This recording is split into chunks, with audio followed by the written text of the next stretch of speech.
எல்லாருக்கும் அன்பின் வாழ்த்துக்கள். இந்த நல்ல இரவு நேரத்திலே நாம் எல்லாரும் கூடி ஜெபிக்க ஆண்டவர் கொடுத்த இந்த நல்ல தருணத்திற்காய் கர்த்தரை ஸ்தோத்திரிக்கிறேன். கர்த்தருடைய பரிசுத்த நாமம் மகிமைப்படட்டும். பாஸ்டர் சதீஷ்காக ஆண்டவருக்கு ஸ்தோத்திரம் பண்ணுகிறேன். சகோதரிக்காக தேவன் இந்த இடத்திலே அருமையாய் கர்த்தர் அவர்களை கொண்டு செய்கிற ஊழியங்களுக்காய் நான் ஆண்டவருக்கு நன்றி செலுத்துகிறேன். எலியா சொன்னார், நான் மட்டும்தான் இருக்கிறேன் ஆண்டவரே அப்படின்னு சொல்லும்போது, நீ மட்டும்தான் இல்லை, பாகாலுக்கு முன்பதாக முழங்கால் படியிடாத கர்த்தருக்கு ஸ்தோத்திரம் ஆயிரங்களை வைத்திருக்கிறேன்னு சொல்லி ஆண்டவர் சொன்னார். இன்றைக்கி இந்த மதுரைக்காக ஜெபிப்பதற்கு, ஆணையருக்காக ஜெபிப்பதற்கு எத்தனையோ பேர் ஆண்டவர் எழுப்பி ஜெபம் பண்ணுகிறதுனால தான் இந்த தேசத்தின் மேலே கர்த்தருடைய இரக்கமும் தயவும் வெளிப்பட்டு கொண்டிருக்கிறது. அல்லேலூயா. அத்தனை பேரில் நம்மளும் ஒருத்தராக இருக்கிறோம். ஆமென். கர்த்தருக்கு ஸ்தோத்திரம் உண்டாகட்டும். ஆண்டவர் இந்த இரவு நேரத்திலும் கர்த்தர் மகிமைப்படுவாராக. நல்ல ஒரு இரவு ஜெபத்தை ஆண்டவர் நமக்கு கொடுத்திருக்கிறார்.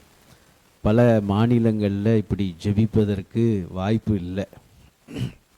ஆனால் நம்ம நல்ல அழகாக இரவு நேரத்தில் நல்ல மைக்கெல்லாம் வைத்து நல்ல ஒரு அறையில் ஜெபம் பண்ணுவதற்கு கர்த்தர் நமக்கு எல்லா விதமான வாய்ப்புகளை கர்த்தர் கொடுத்திருக்கிறதற்காய் நம்ம ஆண்டவருக்கு நன்றி செலுத்தணும். இந்த கிருபையின் நாட்களை நம்ம அதிகமாக பயன்படுத்தி கொள்ளணும். ஆமென். கர்த்தருக்கு ஸ்தோத்திரம் உண்டாகட்டும். அப்போஸ்தலர் நடவடிக்கைகள் 20 தான் ஒரு இரவு ஜெபம் நடக்கிறத பார்க்கலாம். அங்கே அன்னைக்கு யார் ஸ்பீக்கர் அப்படின்னா அப்போஸ்தலனாகிய பவுல். அன்னைக்கு அவர் அந்த ஊரில் அந்த ஊழியத்தை முடிச்சுட்டு எருசலேமுக்கு புறப்பட போகிறார். அடுத்த ஊழியத்தின் பகுதிக்கு போகிறதுக்கு முந்தின நாள் அது திடீர் பிளான். அது அன்றைக்கி ராத்திரி ஒரு திடீர்னு நடந்த ஒரு நைட் ப்ரேயர். பாஸ்டர் சதீஷ் இந்த வாரத்தில் செவ்வாய்க்கிழமை நினைக்கிறேன்னே திடீர்னு கூப்பிட்டார். நான் இன்றைக்கி வேறு ஒரு இடத்துக்கு போகலான்னு திட்டம் போட்டிருந்தேன். ஆனால் கர்த்தருக்கு ஸ்தோத்திரம், ஆண்டவர் நமக்கு கொடுக்குற அழைப்புகளை நம்ம ஒரு நாளும் அல்லல் தட்ட முடியாது.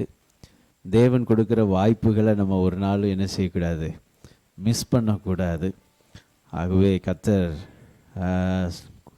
கொடுக்குற ஒரு அழைப்பாக சரின்னு சொல்லி இந்த இடத்திற்கு வந்து உங்களோடு கூட நிற்கும்படி கர்த்தர் செய்திருக்கிறார். பவுல் அப்போஸ்தலன் அப்படி தான் திடீர்னு அன்னைக்கு கூடுனா, வேதம் சொல்லுகிறது அது ஒரு மாடி வீடு. அந்த வீட்டிலே எனக்கு அந்த நைட் ப்ரேயரில் அந்த வசனத்தை வாசிக்கும் போது எனக்கு பிடிச்ச ஒரு வசனம் எதுனா 20:8 என்ன சொல்கிறாருன்னா, அந்த மேல் வீட்டிலே அநேக விளக்குகள் இருந்தது. அங்கே நிறைய விளக்குகள் இருந்துச்சு அப்படின்னு சொல்லி பார்க்கலாம். நான் அதை யோசித்தேன், எதுக்கு இதுக்குன்னு ஒரு வசனத்தை போட்டு எழுதி வச்சிருக்கிறார். யோசித்து பாருங்களேன். நேற்று நைட் எப்படி இருந்துச்சு ப்ரேயர் அப்படின்னா, நைட் ப்ரேயர் நல்லா இருந்துச்சு, நிறைய சீரியல் பல்பு போட்டிருந்தார் பாஸ்டர் அப்படின்னா சொல்லுவோம். அப்படி சொல்ல மாட்டோம்ல. அப்போ எப்படி சொல்லுவோம்? வேறு என்ன சொல்லுவோம்? முடிச்சுட்டு போகும்போது என்ன கொடுப்பாரோ எனக்கு தெரியலை, கொடுப்பாரா கொடுக்கலையான்னு எனக்கு தெரியாது, நல்ல சாப்பாடு கொடுத்தாரு அப்படியா சொல்லுவோம்? ஒருவேளை அதை சொல்லலாம். டீ கொடுத்தாரு. ஆனால் அதை காட்டிலும் எதை முக்கியப்படுத்துவோம்? வசனத்தை பற்றி பேசுவோம், ஜெபத்தை பற்றி பேசுவோம், நல்ல துதித்து ஆராதித்தாங்க பாஸ்டர், ஆராதனை பற்றி பேசுவோம். ஆனால் ஆவியானவர் அங்கே எழுதி வச்சிருக்கிறார், இந்த வீட்டிலே அநேக விளக்குகள் இருந்தது. நான் அதை யோசிக்கும் போது அப்புறம்தான் எனக்குள்ள ஒன்று புரிஞ்சிச்சு. ஆண்டவர் நம்மளெல்லாம் இந்த தேசத்திற்கு எதுவாக வச்சிருக்கிறார் தெரியுமா? விளக்குகளாக வச்சிருக்கிறார். ஆமென். அல்லேலூயா, அல்லேலூயா. இந்த தேசத்திற்கு வெளிச்சத்தை கொடுக்கிற விளக்குகளாக நீங்கள் தான் இருக்கிறீங்க. பைபிள் அப்படி தானே சொல்லுது. ஆமென். அல்லேலூயா. வெளிச்சமாக இருக்கிறோம், உப்பாக இருக்கிறோம். ஆகவே இந்த இரவு நேரத்தில் ஆண்டவர் இந்த இடத்துல நம்ம மேலே ரொம்ப பிரியமாக இருக்கிறார். நம்ம எல்லாத்தையும் ரொம்ப அதிகமாய் நேசிக்கிறார். அந்த இரவு ஜெபத்தில் ரொம்ப நேரம் பிரசங்கம் பண்ணிட்டு இருந்தார். அப்படி தான் பைபிள் சொல்லுது. ஒரு நீண்ட பிரசங்கம், அந்த பிரசங்கம் பயங்கர ரொம்ப நீண்ட பிரசங்கமாக இருந்ததுனால ஒருத்தன் தூங்கிட்டான். அது மாடி வீடுனால தூங்கினவன் கைப்பிடிச்சொருள் உட்காந்துருப்பானோ என்னமோ தூங்கி கீழே விழுந்துட்டான். என்ன, ஆனால் இங்கே யாரும் அப்படி விழ மாட்டீங்க, சேரில் தானே உட்காந்துருக்குறீங்க, பிரச்சனை இல்லை பிரச்சனை இல்லை. ஆமாம், ரெண்டாவது பவுலும் இல்லை. கர்த்தருக்கு ஸ்தோத்திரம். ஆமாம், எழுப்புறதுக்கு பவுலும் இல்லை. ஆமாம், ஆனால் நாங்கள் எழுப்புவோம். ஆமாம், அல்லேலூயா, கர்த்தருக்கு ஸ்தோத்திரம், அல்லேலூயா, ஹல்லேலூயா, ஆமென். கர்த்தர் நல்லவர். ஆகவே அந்த இரவு ஜெபம் எனக்கு ரொம்ப பிடித்திருந்து நான் அதை அடிக்கடி தியானித்திருக்கிற ஒரு பகுதி. இந்த இரவு நேரத்திலும் கர்த்தருடைய வார்த்தையாக நம்ம தியானிக்க போகிற வேத பகுதி ஏசாயா தீர்க்க தரிசன புத்தகத்திலிருந்து உங்களோடு கூட நான் பகிர்ந்து கொள்ள வாஞ்சிக்கிறேன். 46ஆம் அதிகாரம் 4ஆம் வசனத்தை நாம் வாசிக்க கேட்கலாம். ஏசாயா 46:4. உங்கள் முதிர் வயது வரைக்கும் நான் அப்படி செய்வேன். நரை வயது மட்டும் நான் உங்களை தாங்குவேன். நான் அப்படி செய்து வந்தேன். இனிமேலும் நான் ஏந்துவேன். நான் சுமப்பேன். தப்புவிப்பேன். அல்லேலூயா, ஹல்லேலூயா, ஸ்தோத்திரம் உண்டாகட்டும். கர்த்தருடைய வார்த்தைக்காக தலைகளை தாழ்த்தி நாம் ஜெபிக்கலாமா? இரக்கம் நிறைந்த தகப்பனே, இயேசுவின் நாமத்தினாலே உம்மை நோக்கி பார்க்கிறோம். ஆண்டவரே, உம்முடைய வார்த்தைகள் ஜீவனாய் இருக்கிறது, ஆவியாய் இருக்கிறது. ஆண்டவரே, உம்முடைய வார்த்தை உயிர்ப்பிக்கிறது. உம்முடைய வார்த்தை எங்களோடு கூட ஆண்டவரே பேசுகிறதற்காய் ஸ்தோத்திரம். அவர் தம்முடைய வாயின் வார்த்தைகளை அனுப்பி ஆண்டவரே குணமாக்குகிறார் என்று நாங்கள் வாசிக்கிறபடி கர்த்தாவே, உம்முடைய வார்த்தைகள் ஆண்டவரே சுகத்தை கொண்டு வருகிறது. எல்லாவற்றிற்காக நாங்கள் நன்றி செலுத்துகிறோம். இந்த இரவு வேளையில் எங்களோடு கூட நீர் இடைபடும்படி பேசும்படி தாழ்த்துகிறோம் சுவாமி. உங்க நாமம் மாத்திரம் மகிமைப்படட்டும், இயேசுவின் நாமத்தில் பிதாவே, ஆமென். அல்லேலூயா, ஹல்லேலூயா, அல்லேலூயா, ஹல்லேலூயா. கர்த்தருக்கு ஸ்தோத்திரம் உண்டாகட்டும். ஒரு பல்லவியை பாடி அப்படியே நம்ம கர்த்தருடைய வார்த்தைகளாய் கடந்து செல்ல விரும்புகிறேன். கருவில் இருந்தே தாங்கி வந்தீர் கிருபையினாலே. எல்லாரும் சேர்ந்து தெரிந்தா பாடுவோம், தெரியாட்டாலும் கற்றுக்கொண்டு பாடுவோம். சேர்ந்து சொல்லுவோமா?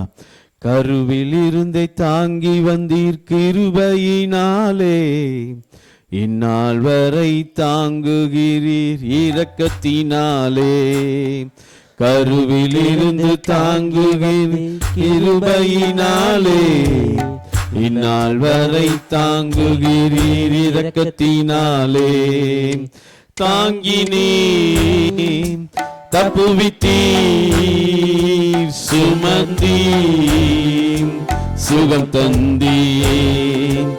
தாங்கினீர், தப்புவித்தீர், சுமந்தீர், சுகம் தந்தீர். கருவில் இருந்து தாங்கி வந்தீர் கிருபையினாலே, இந்நாள் வரை தாங்குகிறீர் இரக்கத்தினாலே.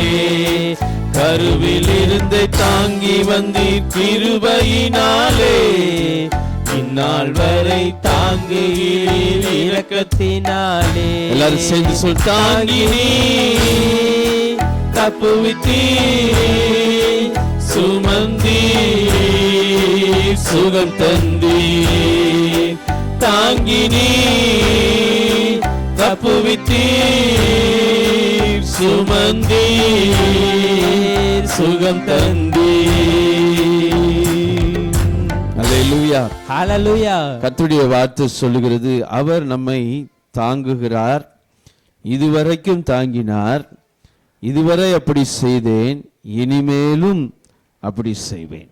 அல்லேலூயா, ஹல்லேலூயா. இதுவரைக்கும் நம்மளை என்ன செஞ்சாரா?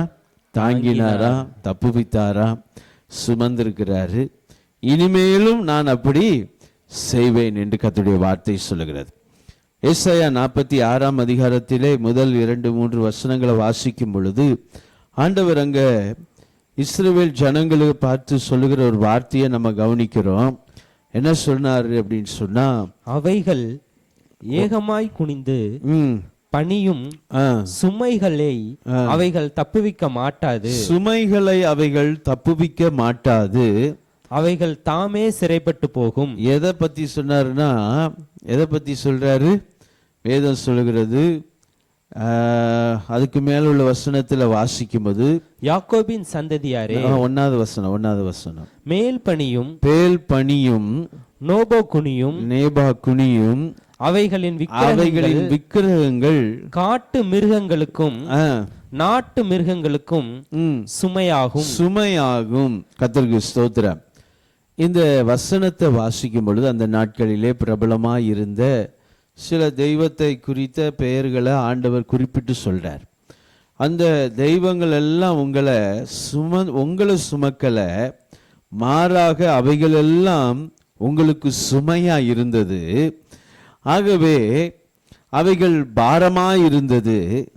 அவைகள் என்ன செய்யாதுன்னா உங்களை தப்புவிக்க போகிறது இல்லை.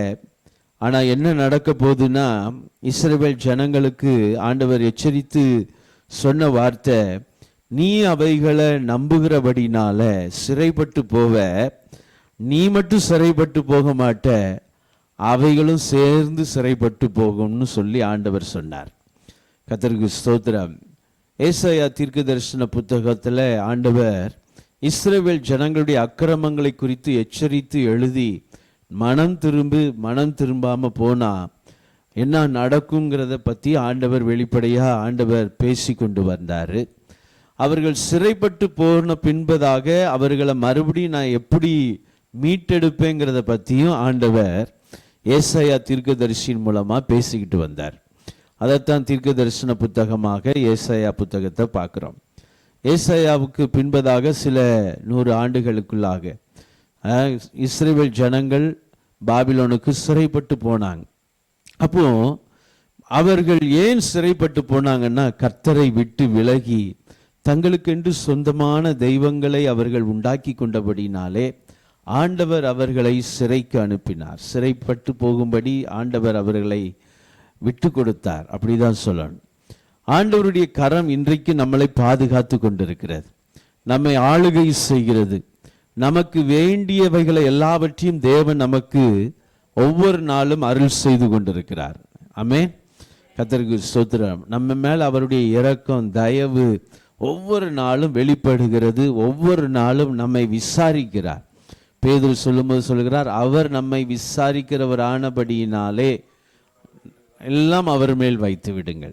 ஆண்டவர் நம்மளை என்ன செய்கிறார்? அப்போ விசாரிக்கிறார். காலையில் எந்திரிச்சு மனைவி விசாரிக்கிறாங்களோ இல்லையோ, ஆண்டவர் விசாரிக்கிறார். பெற்றோர் விசாரிக்கிறாங்களோ இல்லையோ, பிள்ளைகள் விசாரிக்கிறாங்களோ இல்லையோ, கர்த்தர் நம்மை விசாரிக்கிறார் என்று வேதம் தெளிவாய் சொல்லுகிறது. ஆனால் ஆண்டவரை விட்டு விலகும் போது ஆண்டவருடைய இருதயம் அவர்கள் மேல ரொம்ப என்ன செய்து பாரப்படுகிறது. தொடர்ந்து எச்சரிக்கிறாரு. அதையும் மீறி அவர்கள் விலகி போகும்போது அவர்கள் விலகி போகத்தக்கதாக அவர்களை ஆண்டவர் விட்டு விடுகிறார்.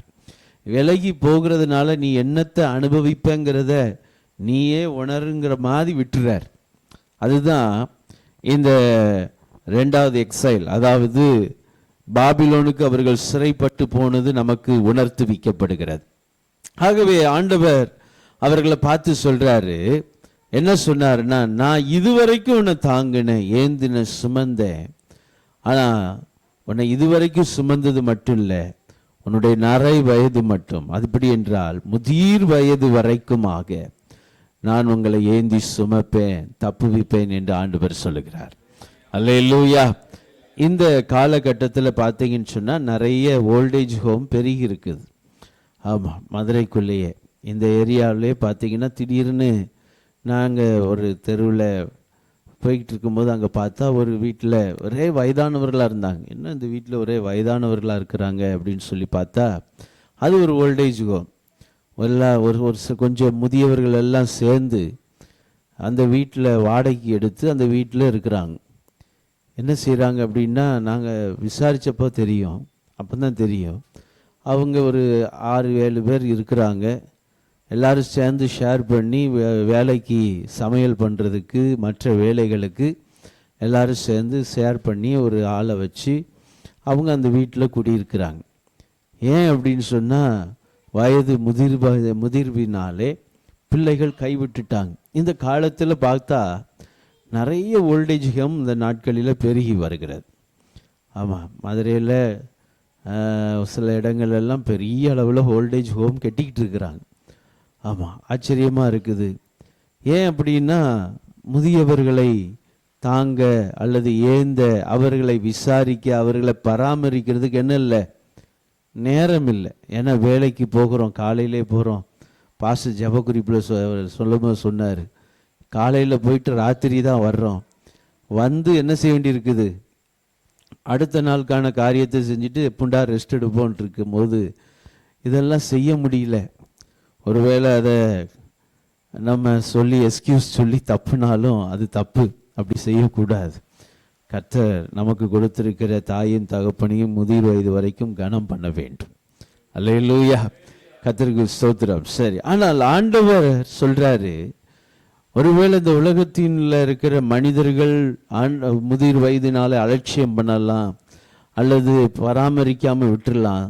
ஆனால் கர்த்தர் சொல்றார், நான் அப்படி கிடையாது. நான் உங்களை அழைத்த தேவன், உங்களுக்காக இரத்தம் சிந்தி ஜீவனை கொடுத்த தேவன். நான் உங்களை கடைசி வரைக்கும் உங்களை நான் சுமந்து கொண்டே இருப்பேன். அல்லேலூயா, கர்த்தருக்கு ஸ்தோத்திரம். மோசேயை அழைத்த போது 80 வயது. மோசே பல சாக்கு போக்குகளை சொன்னான், பல நிலைகளில் சொல்லி சொல்லி பார்க்குறான். இல்லை ஆண்டவரே, நான் சரிப்பட்டு வர மாட்டேன், என்னை நம்ப மாட்டாங்க, என் பேச்சு சரியில்லை, என்னை விட்டுருங்கிற மாதிரி அவன் என்ன செய்கிறான், மறுபடியும் சொல்கிறான். இல்லை, ஆண்டவர் சொல்கிறார், நீதான் 80 வயதில் வேலைக்கு வான எப்படி என்ன? ஆமாம், ஆனால் ஆண்டவர் சொல்கிற, இல்லை நீ வா செய். 80 வயதில் இஸ்ரவேல் ஜனங்களை எகிப்திலேருந்து புறப்பட பண்ணி அவர்களை பாலும் தேனும் ஓடுகிற கானான் தேசத்துக்கு நடந்தே அழைத்துட்டு போகிறான் 80 வயதில். கர்த்தருக்கு ஸ்தோத்திரம். ஆண்டவருக்கு வயது ஒரு பெரிய விஷயம் இல்லை. நம்ம ஆண்டவருக்கு பின்னாடி போனாலே போதும், அவர் நம்மை நடத்த வல்லமை உள்ளவர். 120 வயதில் ஆண்டவர் மோசேயை கைவிடவே இல்லைன்னு பைபிள் சொல்லுகிறது. ஆண்டவர் அவனுடைய பார்வையில் அவனுடைய பலத்தில் கொஞ்சமும் குறை வைக்காமல் எல்லாவற்றையும் ஆண்டவர் ஆசீர்வதித்திருந்தார். அல்லேலூயா, கர்த்தருக்கு ஸ்தோத்திரம் உண்டாகட்டும். ஆகவே இந்த தேவன் நம்மையும் அவரால் சுமக்க முடியும், நம்மையும் அவரால் தப்புவிக்க முடியும், வழிநடத்த முடியும் என்பதை நானும் நீங்களும் விசுவாசிக்க வேண்டும். கர்த்தர் நம்மிடத்தில் எதிர்பார்க்கிற ஒரு காரியம் என்ன தெரியுமா? அவர் ஒருவரையே நாம் சேவிக்க வேண்டும் என்பதை தேவன் விரும்புகிறார். ஒரு வசனம் எனக்கு நினைவுக்கு வருகிறது. யாத்ராகமத்தின் புத்தகத்தில் ஆண்டவர் சொல்றாரு,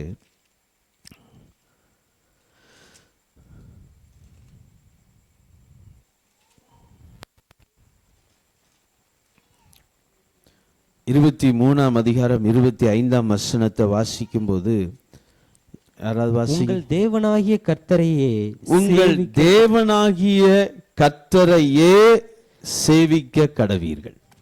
என்ன, அதில் ரொம்ப அழுத்தி வாசிக்க வேண்டியது கர்த்தரையே, அவரையே, அவரை மாத்திரமே. அப்படி சொல்றோம்ல, அதைத்தான் அப்படி சொல்றார். ஆண்டவர் சொல்றார், உங்கள் தேவனாகிய கர்த்தரையே சேவிக்க கடவீர்கள், அவர் உன் அப்பத்தையும் தண்ணீரையும் ஆசீர்வதிப்பார், வியாதியை உன்னை விட்டு விலக்குவேன். அல்லேலூயா, கர்த்தருக்கு ஸ்தோத்திரம். ஆண்டவருடைய வார்த்தை அப்படி சொல்லுது. இந்த நாட்களில் என்னன்னா, பல விதமான ஆராதனையின் காரியங்கள் பெருகி வருகிற இந்த காலத்தில் சில நேரங்களில் ஆண்டவரை மட்டும்தான் ஆராதிக்கிறோமா அப்படின்னு யோசிக்கணும். கர்த்தருக்கு ஸ்தோத்திரம். சில நேரங்களில் நம்முடைய வேலையை, பொருளாதாரத்தை, பணத்தை, புகழை, இதெல்லாம் நம்ம ஆராதிக்கும்போது கர்த்தருடைய பிரசன்னத்திற்குள்ளாக நம்ம நிற்கிறது இல்லாமல் போயிடுது. எனக்கு அன்பான தேவனுடைய பிள்ளைகளை, கர்த்தரையே சேவிக்கும் போது கர்த்தர் நம்மையும் முதிர் வயது வரைக்கும் தாங்கி ஏந்தி தப்புவிப்பார். அல்லேலூயா. இந்த வசனத்தில் எனக்கு ரொம்ப பிடித்த ஒரு வார்த்தை என்னன்னு சொன்னா, அவர் சுமப்பாரு, தப்பு ஏந்துவாருங்கிறது மட்டும் இல்லாம கடைசியாக ஒரு வார்த்தை போட்டிருக்கிறார், தப்புவிப்பேன். அந்த வார்த்தையை நான் யோசிக்க ஆரம்பித்தேன். ஆண்டவர் என்னை தப்புவிக்கிறார். It shows his love. அவருடைய அன்பை, என் மேலே அவர் வைத்திருக்கிற அன்பை அது காட்டுகிறது. கர்த்தருக்கு ஸ்தோத்திரம். நம்ம சொல்லுவோம் பார்த்தீங்களா, எத்தனை தடவை தான்டா உனக்கு உதவி செய்ய, எத்தனை தடவை தான் உன்னை நான் காப்பாற்றிக்கிட்டே இருக்க முடியும். ஆனால் ஆண்டவர் சொல்கிறார், முதிர் வயது வரைக்கும் நான் அப்படி செய்வேங்கிறார். அல்லேலூயா. தப்புவிக்கிற தேவன். இந்த இரவு நேரத்தில் ஆண்டவர் நம்மை தப்புவிக்கிறார் என்று சொல்லி அந்த வார்த்தையை கொஞ்சம் ஆழமாக நம்ம தியானிக்கலாம். 2 சாமுவேலின் புத்தகம் 22ஆம் அதிகாரம் 17ஆம் வசனத்தை வாசிக்கும் பொழுது தாவீது சொல்லுகிறார். 2 சாமுவேல் 22:17 வாசிக்கலாம். உயரத்தில் இருந்து அவர் கை நீட்டி என்னை பிடித்து ஜலப்பிரவாகத்திலிருந்து என்னை தூக்கி விட்டார். கர்த்தருக்கு ஸ்தோத்திரம். உயரத்தில் இருந்து ஆண்டவர் என்ன செய்கிறாரு? அவர் கை நீட்டி என்னை பிடித்து ஜலப்பிரவாகத்திலிருந்து என்னை தூக்கி விட்டார். கர்த்தருக்கு ஸ்தோத்திரம். ஆண்டவர் எப்படி நம்மளை தப்புவிக்கிறார் தெரியுமா? அவர் எப்போதுமே பிரச்சனைக்கு உள்ள இல்லை. அவர் இந்த உலகத்திற்கு காலங்களுக்கு அப்பாற்பட்ட தேவனா இருக்கிறாரு. நம்முடைய வாழ்க்கையில நம்ம பிரச்சனைகளில் அமுழும் போது, ஜலப்பிரவாகம் போன்ற பிரச்சனைகள் நம்மை சூழ்ந்து நெருக்குகிற வேளையில ஆண்டவர் பார்த்துக்கிட்டே இருக்கிறார். இதுக்கு மேல விட முடியாது, தூக்கி விட்டு விடுவார். ஒரு அல்லேலூயா சொல்லுங்க பார்க்கலாம். அல்லேலூயா. கர்த்தருக்கு ஸ்தோத்திரம். 22:49 வசனத்துல வாசிக்கும் பொழுது, அவரே என்னை விடுவிக்கிறவர். எப்படி விடுவிக்கிறாரு? அவரே என் சத்துருக்களுக்கு என்னை விலக்கி விடுவிக்கிறார். எனக்கு விரோதமாய் எழும்புகிறவர்கள் மேல் என்னை உயர்த்தி கொடுமையான மனுஷனுக்கு, பைபிள் சொல்லுது பாருங்க, கொடுமையான மனுஷர்களுக்கு என்னை தப்புவிக்கிறார். ஆண்டவர் ஏன் தப்புவிக்கிறார்ங்கிற வார்த்தையை நான் உட்கார்ந்து யோசிக்கும் போது பைபிள் சொல்லுகிறது, அவர் என்ன செய்றாரா, நம்முடைய சத்துருக்களிடத்தில் இருந்து நம்மை விடுவிக்கிறார். தாவீது சொல்லுகிற ஒரு வார்த்தை, தாவீத அவர் சத்துருக்கள் தொடர்ந்து கொண்டே இருந்தாங்க. சவுல் சத்ருவா பல வருஷங்களா தாவீதை தொடர்ந்தா.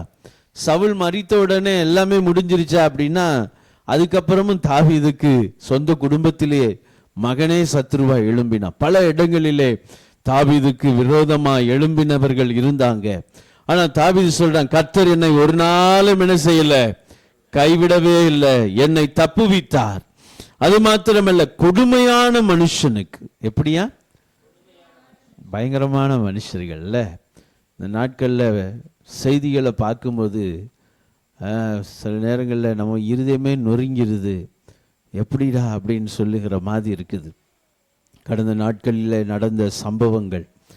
ஆமாம், இந்த தமிழ்நாட்டிலேயே இப்படி நடக்கிற ஒரு நிலைமைகளை இன்னைக்கு பார்க்குறோம். கொடுமையான மனுஷர்களாய் எழும்புகிறாங்க. கூட படித்த சக மாணவனையே கொலை பண்ணுகிற அளவுக்கு மனிதர்கள் கொடுமையானவர்களாய் மாறுகிறாங்க. ஒருவேளை நம்முடைய வாழ்க்கையிலும் ஆண்டவர் மட்டும் இல்லைன்னு வைங்களேன், பைபிள் சொல்லுகிறது, அவர் நம்ம கூட இல்லைன்னா நம்மளை உயிரோடையே என்ன செஞ்சிருப்பாங்களா? முழுங்கிருப்பாங்க. அப்படி ஆட்கள்லாம் நம்மளை சுற்றி இருக்கிறாங்களாம். அவர் நம்ம கூட இருக்கிறதுனால தான் நம்மளை என்ன செய்யறாரு? தேவன் ஒவ்வொரு நாளும் தப்புவிக்கிறார். ஒரு ஆமென் சொல்லுங்க பார்க்கலாம். அல்லேலூயா. கர்த்தருக்கு ஸ்தோத்திரம். ஆண்டவர் கடலை தண்ணியெல்லாம் பிரிக்கும் போது கடலுக்கு ஒரு எல்லையை உண்டாக்கிட்டு சொன்னாரா, இம்மட்டும் வா, இதுக்கு மேல என்ன செய்யக்கூடாது, மிஞ்சி வரக்கூடாதுன்னு கடலுக்கு அலைகளுக்கு ஒரு கட்டளை கொடுத்தாராம். அதனாலதான் அது என்ன செஞ்சிட்டு இருக்குது, அப்படியே அதே இடத்துல நிக்குது. அதே போலதான் நம்ம வாழ்க்கையிலும் நம்மை சுற்றிலுமா இருக்கிற சத்துருக்களுக்கு மத்தியில கர்த்தர் நம்மளை வச்சிருக்கிறாரு. அந்த சத்துருக்களுக்கு ஒரு அளவு எல்லையை வச்சுட்டு அதுக்கு மேல விட மாட்டார் நம்மளை. அல்லேலூயா. அவர்கள் நம்மை ஒரு நாளும் மேற்கொள்ள தேவன் அனுமதிக்கிறது இல்லை. நான் ஒருவேளை கர்த்தரை விட்டு விலகும் போதுதான், அவருடைய பிரசனத்தை விட்டு அவருடைய பாதுகாப்பை விட்டு நான் தான் மீறி போறேனே தவிர அவர் என்னை ஒரு நாளும் என்ன செய்கிறது இல்லை, அவர் சத்ருவின் கைகளிலே ஒப்புவிக்க மாட்டார். எத்தனை பேர் நம்புறீங்க? ஆமென். ஒரு அல்லேலூயா சொல்லுங்க பார்க்கலாம். ஹalleluya. சங்கீதம் 91:3 தெரிந்த வசனம் நினைக்கிறேன். சொல்லுங்க, சங்கீதம் 91:3 என்ன சொல்லுது? அவர் உன்னை வேடனுடைய கண்ணிக்கும் பாலாக்கும் கொள்ளை நோய்க்கும் தப்புவிப்பார். வேடனுடைய கண்ணிக்கு தப்புவிப்பார். ஆமா, பிசாசு பல விதங்கள்ல நமக்கு கண்ணிகளை வைக்கிறான் இல்லையா? பல விதங்களில் கண்ணிகளை வைத்து கொண்டிருக்கிறான். எப்படியாவது நம்ம சிக்கிறணும்னு எதுலையாவது சிக்க வைக்கிறதுல அவன் பயங்கரமா அவன் வேலை செய்கிறான். பாலாக்குகிற கொள்ளை நோய்கள், கர்த்தருக்கு ஸ்தோத்திரம். இந்த நாட்களில் கொள்ளை நோயை பார்க்குறோம். ஐயா சொல்லும்போது சொன்னார், மிஷின் 10 மடங்குங்கிறார். நோய்களினாலே ஜனங்கள் ஒவ்வொரு நாளும் பாதிக்கப்பட்டு கொண்டே இருக்கிறாங்க. ஆனால் கர்த்தருடைய தயவு நம்மை பாதுகாக்கிறது, நம்மை தப்புவிக்கிறது. அவர் என்னை வேடனுடைய கண்ணிக்கும் பாலாக்கும் கொள்ளை நோய்க்கும் தப்புவிக்கிறார். நம்ம ஞானத்தினால நம்ம தப்பலை, அல்ல புரிந்து கொள்ளணும். நம்ம ஞானத்தினால நம்ம தப்பிச்சுட்டு போகலை. நீதிமொழிகள் 1ஆம் அதிகாரத்தில் ஒரு வசனம் இருக்குது, எவ்வகை பட்சியானாலும் அதன் கண்களுக்கு முன்பதாக வலைகளை விரிப்பது விருதா. அப்படின்னு என்ன அர்த்தம்? எந்த பறவைக்கு முன்னாடி வலையை விரிச்சா அந்த பறவை என்ன செய்யாது? அந்த வலையில மாட்டாது, பறவை வலையில சிக்காது. பறவை கண்ணு முன்னாடி வலையை கொண்டு போய் விரிச்சு வச்சா பறவை என்ன செய்யாது? சிக்காது அப்படின்னு நீதிமொழிகள் ஞானி சொல்றார். ஏன் அப்படி சொல்றாரு? ஆனா மனுஷன்தான் சிக்குவான். அதுக்குதான் அவர் எழுதுறார். நமக்கு தெரியும் இது கண்ணின்னு தெரிஞ்சும் போய் சிக்குவான். சிக்கிறானா இல்லையா? இந்த நாட்களில் நம்ம பார்த்தீங்கன்னா ஏற்கனவே பல இடத்துல பல மோசடி பண்ணிட்டு ஓடி வந்துட்டான் அப்படின்னு சொல்லி நிறைய செய்திகள் பார்த்தாலும் மனுஷன் ஆசைப்பட்டு என்ன செய்கிறான்? சீக்கிரமாக ஐஸ்வர்யவான் ஆகணும்னு சொல்லி ஒருத்தன் ஒன்று திட்டம் போடும்போது போய் லட்சங்களை கொடுக்க தானே செய்கிறான். ஆமாவா இல்லையா? கொடுக்குறான். அவனுக்கு தெரியும் ஏற்கனவே இந்த மாதிரி ஒரு செய்தி வந்திருக்குது, இந்த மாதிரி ஒருத்தன் ஏமாத்திட்டு போயிட்டான். ஆனாலும் பார்த்தீங்கன்னா அடுத்த ஊரில் போய் ஒரு பெருங்கூட்டத்தை அவன் ஏமாத்த தான் செய்கிறான்.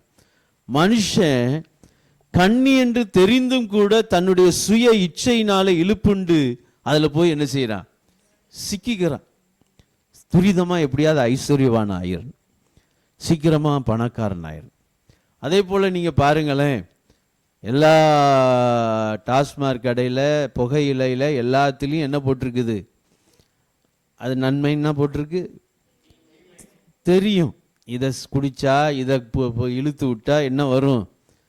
கட்டாயம் நமக்கு சேதம்தான், அழிவு தான், மரணம்தான்னு தெரிஞ்சும் யார் போய் செய்கிறது? மனிதன் போய் செய்கிறான். ஆனால் ஆண்டவர் நம்மளை தப்பு வைத்திருக்கிறார் இன்றைக்கு. ஒரு அல்லேலூயா சொல்லுங்க பார்க்கலாம்.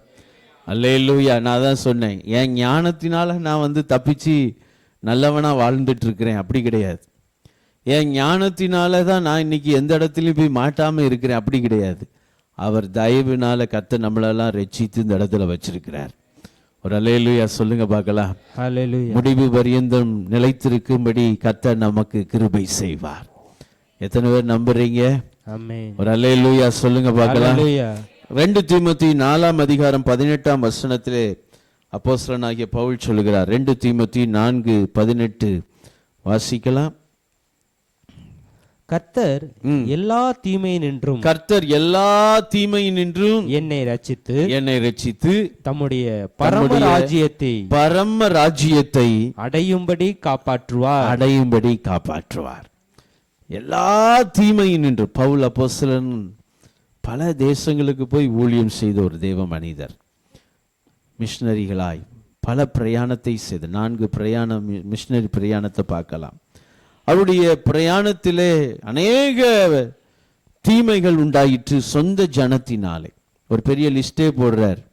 கல்லறியப்பட்டேன், சவுக்கினால் அடிக்கப்பட்டேன், சிங்கத்தின் வாயிலிருந்து கர்த்தர் தப்புவித்தார், இப்படி நிறைய சொல்றார். எல்லா தீமையினின்றும் கர்த்தர் என்னை விலக்கி காத்து கொண்டார். மாத்திரமல்ல, பரம ராஜ்யத்தை நான் என்ன செய்வேன், பெற்றுக்கொள்வேன், அதிலே நான் பாதுகாப்பா போய் சேருவேன் சொல்றார்.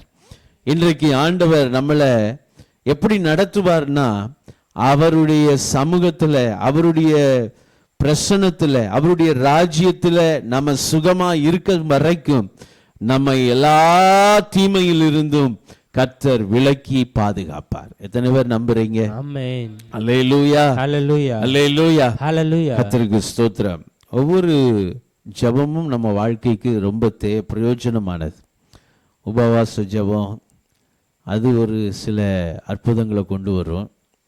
அதே போல் அதிகாலையில் ஜெபிக்கும்போது கர்த்தருடைய வார்த்தை சொல்லுகிறபடி அதிகாலையில் தேடுகிறவன் என்னை கண்டடைகிறான்.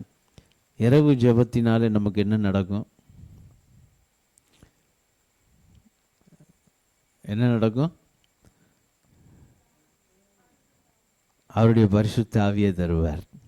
கர்த்தருக்கு ஸ்தோத்திரம். நம்ம வாழ்க்கையில் நான் 10ஆம் கிளாஸ் படிக்கும்போது, இப்போ என் மகன் 10ஆம் கிளாஸ் படிக்கிறான். 10th படிக்கும்போது எங்கள் வாழ்க்கையில், எங்கள் குடும்பத்தில் பயங்கரமான ஒரு நெருக்கமான சூழ்நிலை. அது ஒரு கடினமான நிலைமையில் நாங்கள் இருந்த காலம் அது. அப்போ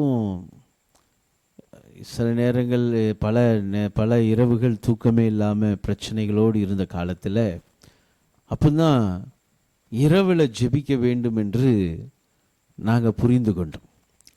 எங்கள்கிட்ட வந்த ஒருத்தர் சொன்னார், இந்த பிரச்சனைகள் எழுந்தெல்லாம் விடுதலை வரணும்னா ஒன்று செய்யுங்க, இரவு எழுந்திருந்து ஜெபம் பண்ணுங்க. கர்த்தருக்கு ஸ்தோத்திரம். எல்லாரும் சாப்பிட்டுட்டு ராத்திரி தூங்க போவாங்க, நாங்கள் ஜெபம் பண்ண போவோம். கர்த்தருக்கு ஸ்தோத்திரம்.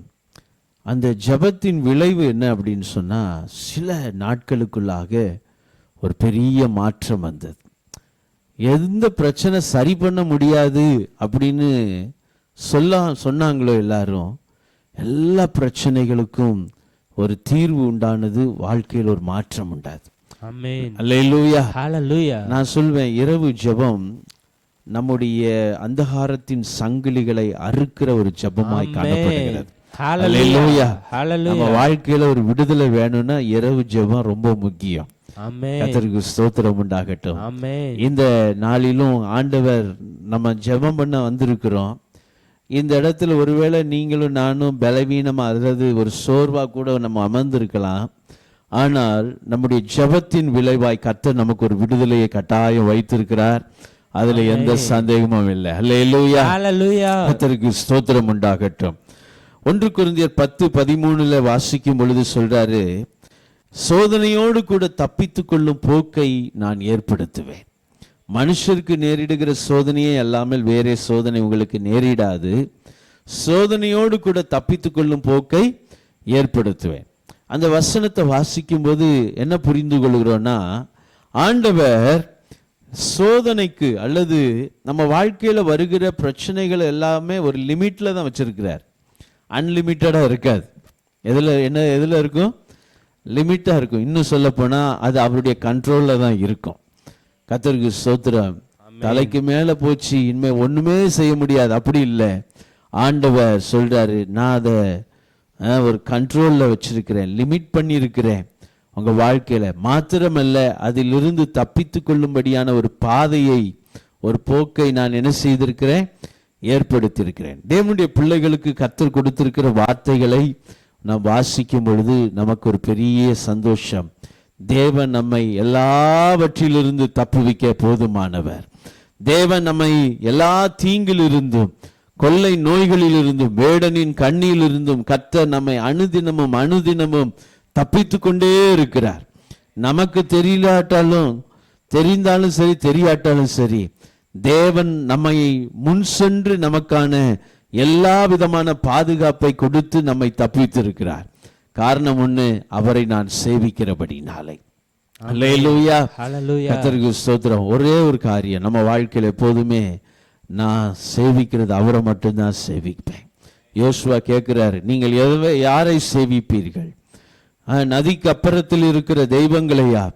நானும் என் வீட்டாருமோ வென்றால் கர்த்தரையே சேவிப்போம். நம்ம வாழ்க்கையில கடைசி வரைக்கும், நம்முடைய மூச்சு இந்த பூமியில இருக்கும் வரைக்கும் ஒரே தீர்மானம் என்னன்னா, நான் கர்த்தரையே சேவிப்பேன். ஏன்னா அவர் என்னை தாங்குவார், ஏந்துவார், தப்புவிப்பார். ஒரு அல்லேலூயா சொல்லுங்க பார்க்கலாம். கர்த்தருக்கு ஸ்தோத்திரம் உண்டாகட்டும். தேவனுடைய விடுதலையை குறித்து சில காரியங்களை வேகமாய் பகிர்ந்து கொண்டு நம்முடைய நேரத்தில் நம்ம நிறைவு செய்யலாம். கர்த்தருக்கு ஸ்தோத்திரம். ஏசாயா 10ஆம் அதிகாரம் 27ஆம் வசனத்தை வாசிப்பலாம். ஏசாயா 10ஆம் அதிகாரம் 27வது வசனம்.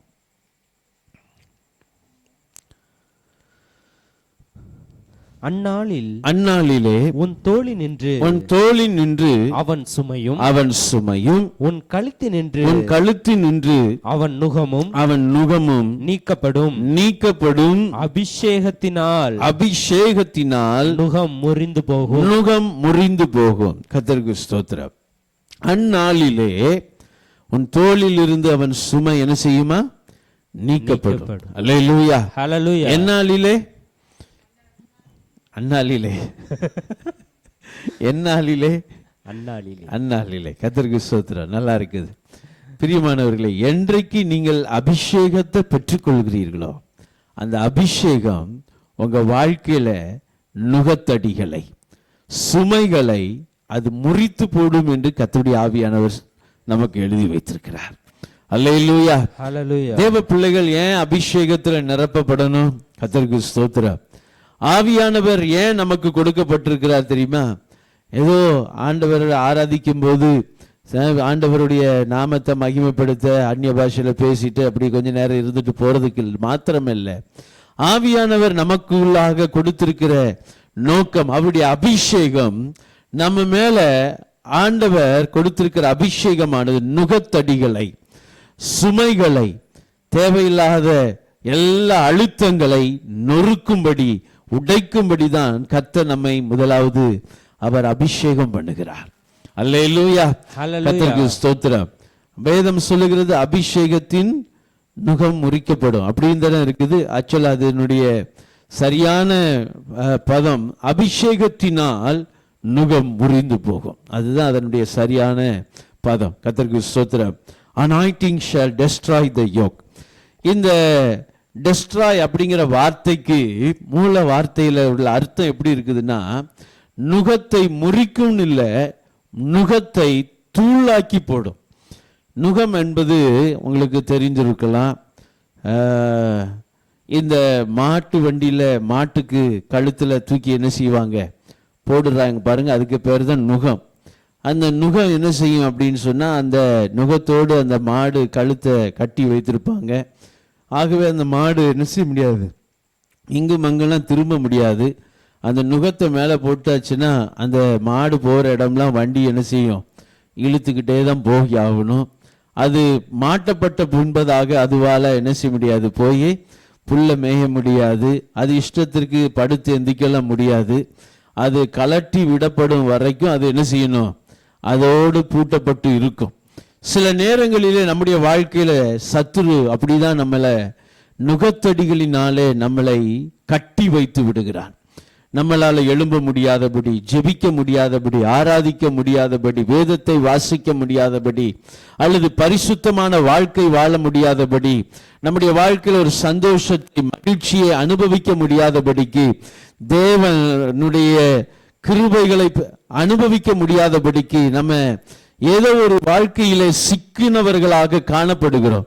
ஆனால் ஆவியானவருக்கு நாம் இடம் கொடுக்கும் போது, பரிசுத்த ஆவியானவர் நமக்குள்ளாய் அபிஷேகத்தை கொடுக்கும்போது அவர் செய்கிற காரியம் என்னன்னா, இந்த நுகத்தடியை விட்டு நம்மளை கலட்டி விடுவேன்னு சொல்லல, இந்த நுகத்தடிய நொறுக்கி போடுவார். அல்லேலூயா.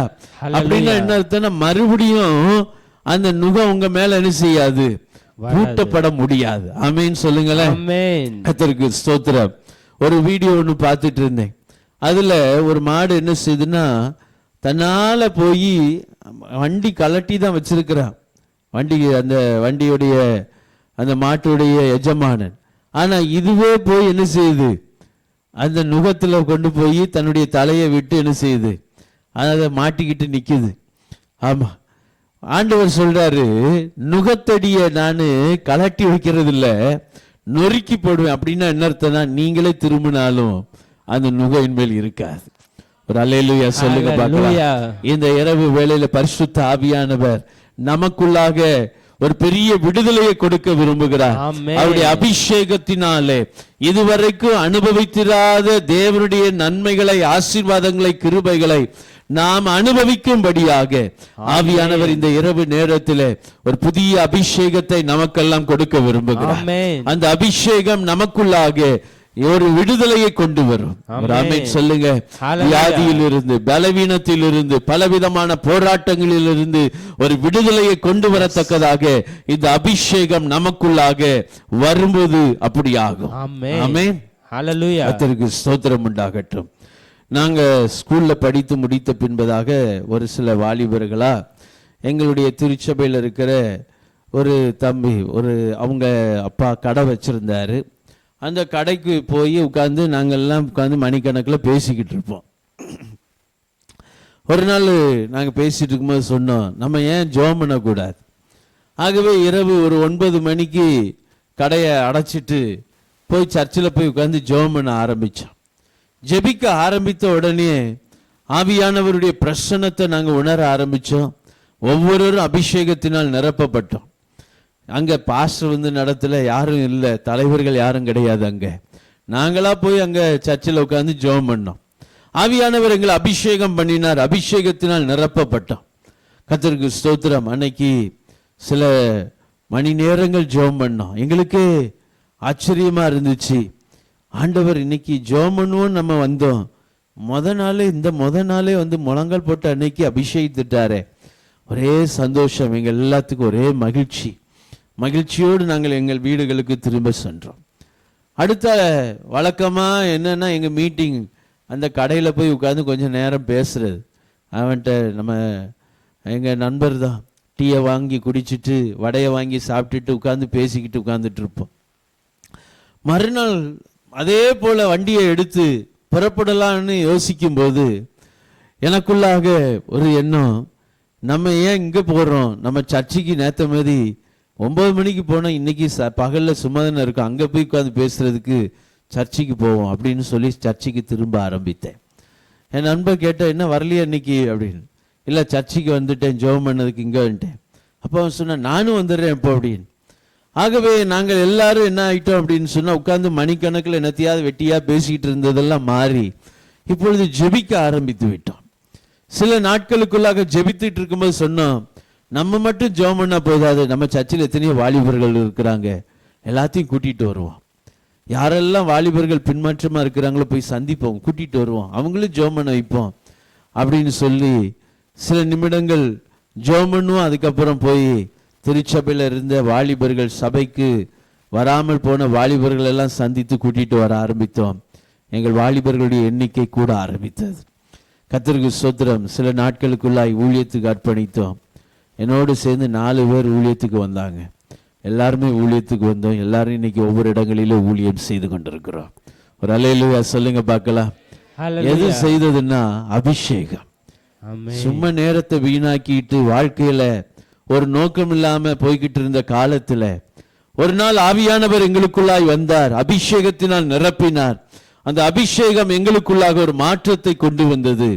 கர்த்தருக்கு ஸ்தோத்திரம். தேவையில்லாத பேச்சுக்கள், தேவையில்லாத எல்லா விதமான காரியங்களை கர்த்தர் நீக்கி போட்டார். மறுபடியும் நாங்க போகணும்னு நினைச்சா கூட அந்த விருப்பம் எங்களுக்குள் இல்லாமலே போய்விட்டது. ஆண்டவர் ஒரு மாற்றத்தை கொண்டு வந்தார். ஆகவே இந்த இரவு நேரத்திலே பரிசுத்த ஆவியானவர் நமக்குள்ளே ஒரு விடுதலையை கொண்டு வரும்படியாகவே வந்திருக்கிறார். எத்தனை பேர் விசுவாசிக்கிறீங்க? கைகளை உயர்த்தி ஆண்டவரை ஸ்தோத்திரம் பண்ணுவோமா? ஆவியானவரே, நீர் எனக்குள்ளாக அந்த அபிஷேகத்தை கொடுக்கிறதற்காய் நன்றின்னு சொல்லுவோமா? எனக்குள்ளாய் ஒரு விடுதலையை நீர் கொடுக்கிறதற்காய் நன்றி. இன்றைக்கு இரவோடு என்னுடைய நுகங்கள் எல்லாம் முறிக்கப்பட்டதற்காய் நன்றி ஆண்டவரே. ஹல்லேலூயா, கர்த்தருக்கு ஸ்தோத்திரம் உண்டாகட்டும். பரிசுத்த ஆவியானவர் நமக்குள்ளாய் வரும் பொழுது நம்முடைய வாழ்க்கை முற்றிலுமான ஒரு விடுதலையை அனுபவிக்க தொடங்குகிறோம். ஆமென். இனி அந்த சுமை நம்மை அழுத்த போவதில்லை. இனி நம்ம நினைச்சு பார்த்தாலும் அந்த பாரம் நமக்கு என்ன செய்ய போறதில்லை, பாரமா திரும்ப வரப்போறதில்லை. கர்த்தர் நமக்கு ஒரு புதிய வாழ்க்கையின் ஆரம்பத்தை கர்த்தர் கொடுக்கிறார். இரண்டாவதாக கர்த்தருக்கு ஸ்தோத்திரம். நம்ம வாசிக்கலாம் லூக்கா 13ஆம் அதிகாரத்திலே 16ஆம் வசனம். லூக்கா 13:16. இதோ சாத்தான் 18 வருஷமாய் கட்டியிருந்த ஆபிரகாமின் குமாரத்தியாகிய இவளை ஓய்வு நாளில் இந்த கட்டிலிருந்து அவிழ்த்துவிட வேண்டியதில்லையா என்றார். கர்த்தருக்கு ஸ்தோத்திரம். இயேசு கிறிஸ்து ஒரு நாள் ஜெப ஆலயத்துக்கு வர்றாரு. அங்கே 18 வருஷம் பைபிள் சொல்லுகிறது. எத்தனை வருஷம்? 18 வருஷம்.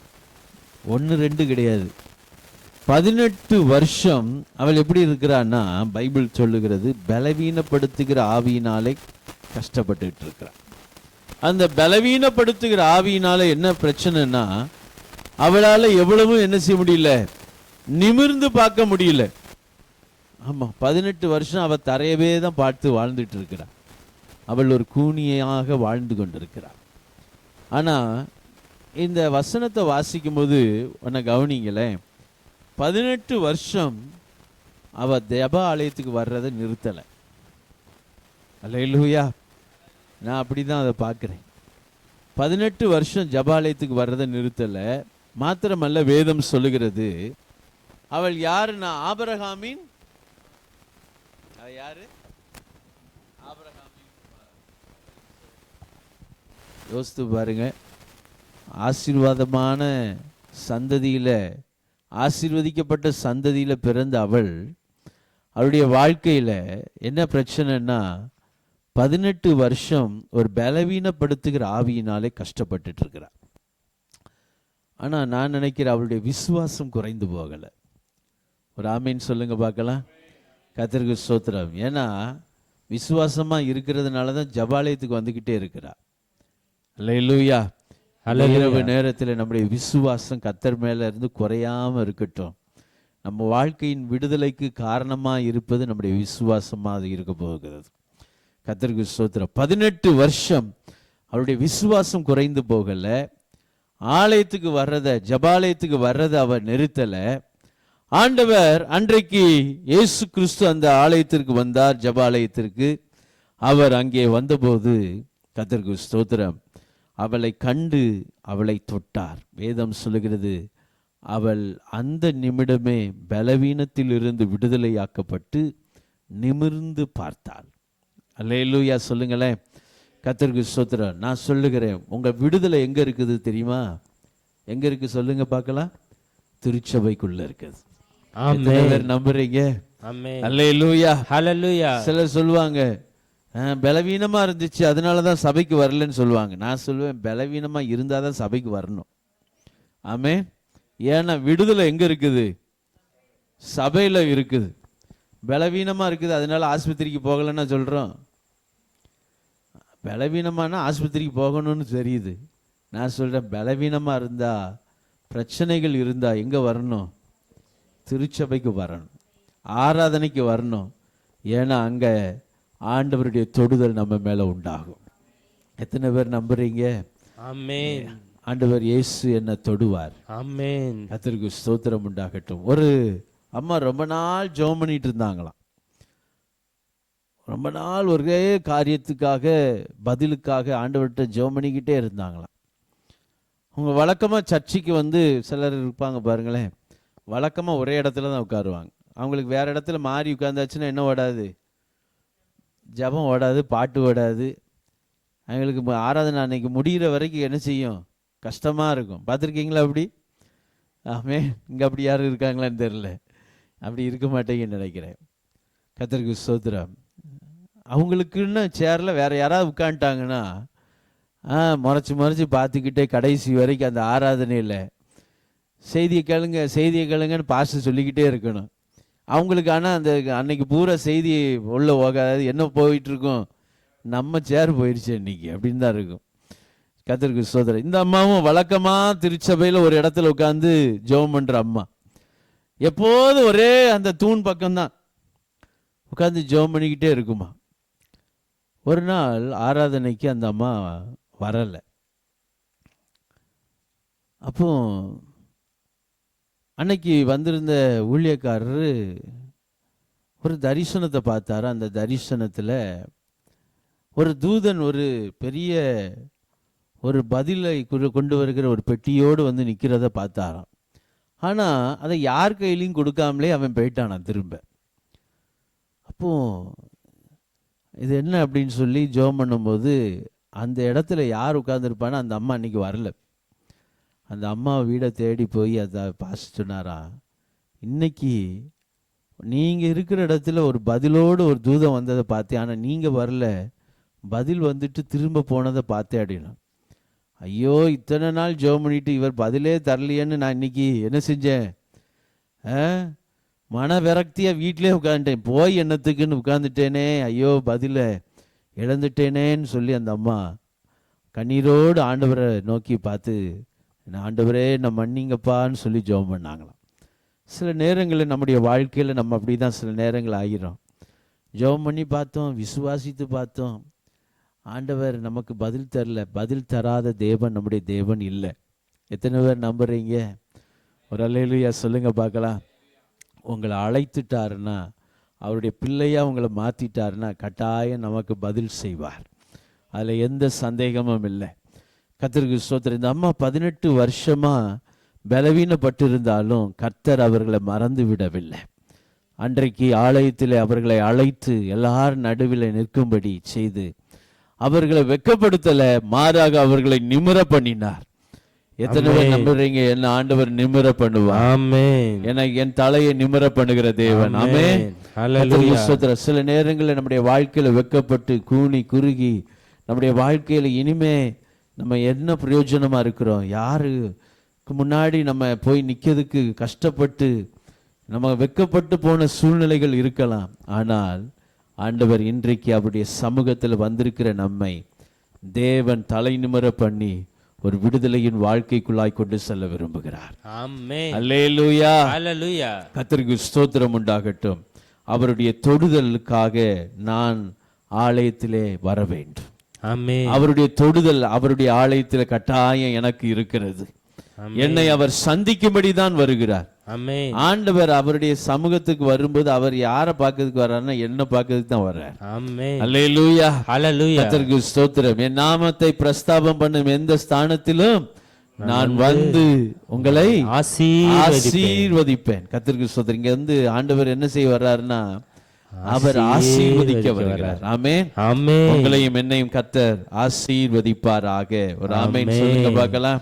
ஹல்லேலூயா. கர்த்தருக்கு ஸ்தோத்திரம். மூன்றாவதாக அப்போஸ்தலர் நடபடிகள் 12ஆம் அதிகாரம் 5ஆம் வசனத்தை வாசிக்கலாமா? அப்படியே பேதுரு சிறைச்சாலையிலே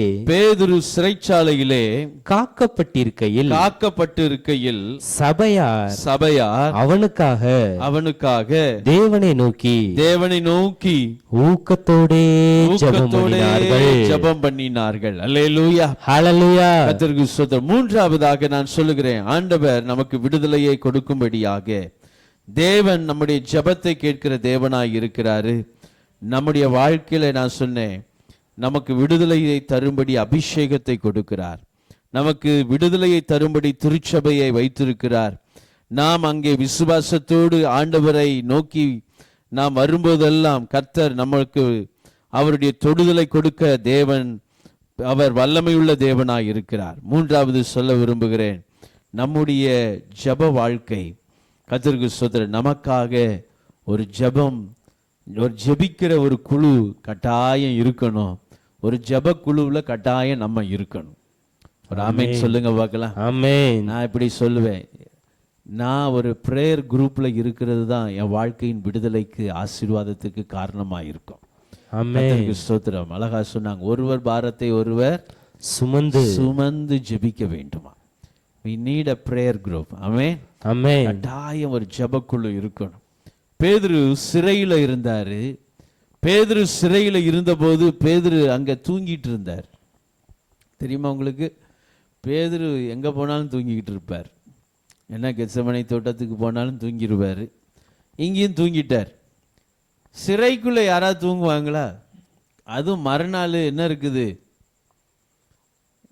யாக்கோபை கொன்ன மாதிரி பேதுருவையும் கொல்ல போகிறாங்க. ஆனா இவரு நல்ல படுத்து என்ன செஞ்சிருக்கிறாரு, தூங்கிட்டு இருக்கிறாரு. காரணம் என்னன்னா, தனக்காக ஜெபிக்கிற ஒரு டீம் இருக்குது. அல்லேலூயா, கர்த்தருக்கு ஸ்தோத்திரம் உண்டாகட்டும். சரி, இப்போ இவங்க எப்படி ஜெபம் பண்ணாங்களாம்? பைபிள் சொல்லுகிறது, ஒரு கமெண்டேட்டர் சொல்றாரு, 7 நாளும் ஜெபம் பண்ணாங்களாம், ஒரே குறிப்புக்காக ஜெபம் பண்ணாங்களாம். அல்லேலூயா, ஹல்லேலூயா. ஆமா, 7 into 24, 7 நாளும் விடாம 24 மணி நேரமும் விடாம ஜெபம் பண்ணி இருக்கிறாங்க. அதுவும் ஒரே குறிப்பு. என்ன குறிப்பு? எங்க பாஸ்டர் என்ன செய்யணும்? விடுதலை ஆகி வரணும். கர்த்தருக்கு ஸ்தோத்திரம்.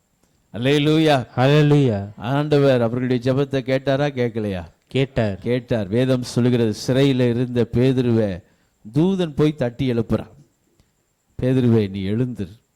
ஏன் பேதுரு தூங்கினார்னா, ஒருத்தர் சொல்றாரு, ஆண்டவர் பேதுருக்கு ஒரு தீர்க்க தரிசனம் சொன்னார். என்ன சொன்னார்னா, நீ இப்போ இளைஞனா இருக்கிற, நீ முதிர் வயது உள்ளவனாக இருக்கும்போது உன்னுடைய அரைக்கச்சையை வேறொருவன் உனக்கு கட்டுவான். ஆகவே பேதுருக்கு ஒரு நம்பிக்கை, நம்ம முதிர் வயது வரைக்கும் நமக்கு எந்த தீமையும் நேரிடாது. அல்லேலூயா, கர்த்தருக்கு ஸ்தோத்திரம். வார்த்தையின் மேல ஒரு விசுவாசம் பேதுருக்கு இருந்துச்சு. ஆமென், கர்த்தருக்கு ஸ்தோத்திரம். ஆண்டவர் நமக்கு கொடுக்கிற ஒவ்வொரு வார்த்தையின் மேல 100% நம்ம நம்ப முடியும். அவது ஒரு மனுஷன் பேசுகிற வார்த்தையை போல கிடையாது. ஆண்டவருடைய வார்த்தைகள், இந்த பூமி, வானமும் பூமியும் ஒளிந்து போனா கூட அவருடைய வார்த்தை நிறைவேறும். ஆமென். எத்தனை பேர் நம்புறீங்க? ஆமென், அல்லேலூயா, ஹல்லேலூயா. அவர் எனக்கென்று சொன்னதை அவர் நிறைவேற்றுவார். ஆமென், இப்படிப்பட்டவைகள் அவரிடத்தில் அநேகம் உண்டு. ஆமென், கர்த்தருக்கு ஸ்தோத்திரம் உண்டாகட்டும். ஆகவே இந்த ஜெப குழுக்கள், நமக்கான ஒரு ஜெப குழு கட்டாயம் இருக்கணும். சிலர் சொல்லுவாங்க, நாங்க எங்கேயுமே போக மாட்டோம், வீட்டிலேயே உட்காந்து ஜெபம் பண்ணிக்குவோம். அப்படி ஆண்டவர் வச்சிருந்தாருன்னா சபையவே உருவாக்கியிருக்க தேவையில்லை. சபை ஆண்டவர் வைத்திருக்கிறதுடைய நோக்கமே ஒருவருக்காக ஒருவர் ஜெபிக்கும்படி. ஆமென், ஆமென். கர்த்தருக்கு ஸ்தோத்திரம் உண்டாகட்டும். நான் உங்களுக்கு ஒரு வசனத்தை சொல்ல விரும்புகிறேன். யோபு 42ஆம் அதிகாரத்தில் வாசிக்கும் பொழுது, யோபுவின் புத்தகம் 42ஆம் அதிகாரம்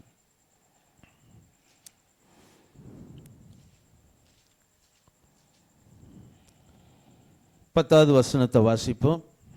யோபு தன் சிநேகிதருக்காக வேண்டுதல் செய்தபோது, யோபு தன் சிநேகிதருக்காக வேண்டுதல் செய்தபோது கர்த்தர் அவன் சிறையிருப்பை மாற்றினார். கர்த்தருக்கு ஸ்தோத்திரம்.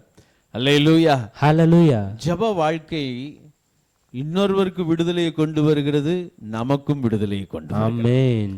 நம்ம ஜெப வாழ்க்கை ரொம்ப பெர்ஃபெக்டா இருக்கணும். நம்ம ஜெபத்தில் அதிகமாய் ஆண்டவரை தேடுகிறவர்களாக இருக்கணும். நல்ல ஒரு ஜெப வாழ்க்கையை நம்ம கட்டி எழுப்பணும். கர்த்தருக்கு ஸ்தோத்திரம். ஒருவேளை தனியாக ஜெபிக்க முடியலாட்டாலும் குழுவாய் சேர்ந்து ஜெபிக்கிற ஒரு பழக்கத்துக்குள்ள கட்டாயம் இருக்கணும் நீங்க. ஆமென், கர்த்தருக்கு ஸ்தோத்திரம். சிலர் சொல்லுவாங்க, தனியாக ஜெபம் பண்ண முடியல. பிரச்சனையே கிடையாது, குடும்பமாக உட்காந்து ஜெபம் பண்ணுங்க. கர்த்தருக்கு ஸ்தோத்திரம். எங்கள் குடும்பத்தில் உட்காந்து ஜெபம் பண்ண முடியல அப்படின்னா, யாராவது ஒருத்தரை, நம்ம திருச்சபைகளில் இருக்கிற யாரையாவது சேர்ந்து ஜெபம் பண்ணுங்க. கர்த்தருக்கு ஸ்தோத்திரம். ஆண்டவரை எப்படியாவது தேடுகிறதற்கு ஒரு தாகம், ஒரு ஆர்வம் இருந்தா போதும். ஜெபம் நம்முடைய வாழ்க்கையில விடுதலையை கொண்டு வரும். ஆமென், கர்த்தருக்கு ஸ்தோத்திரம். ஆமென். அநேக நேரங்களில் நம்ம எல்லாரும் என்ன செய்யறோம்னு சொன்னா, ஜெபிக்காமலே விடுதலையை தேடுறோம். ஜெபிக்கிற ஒரு மனிதன் தான் விடுதலையை பெற்றுக்கொள்ள முடியும். ஆமென். யோபு தன்னுடைய இயலாமையில், யோபு 42ஆம் அதிகாரத்தில் நம்ம வாசிக்கிற இந்த இடத்துல, யோபு பல பாடுகளோடு இருந்தான். அவனுடைய சரீரம் முழுவதும் வியாதி, பலவீனம்.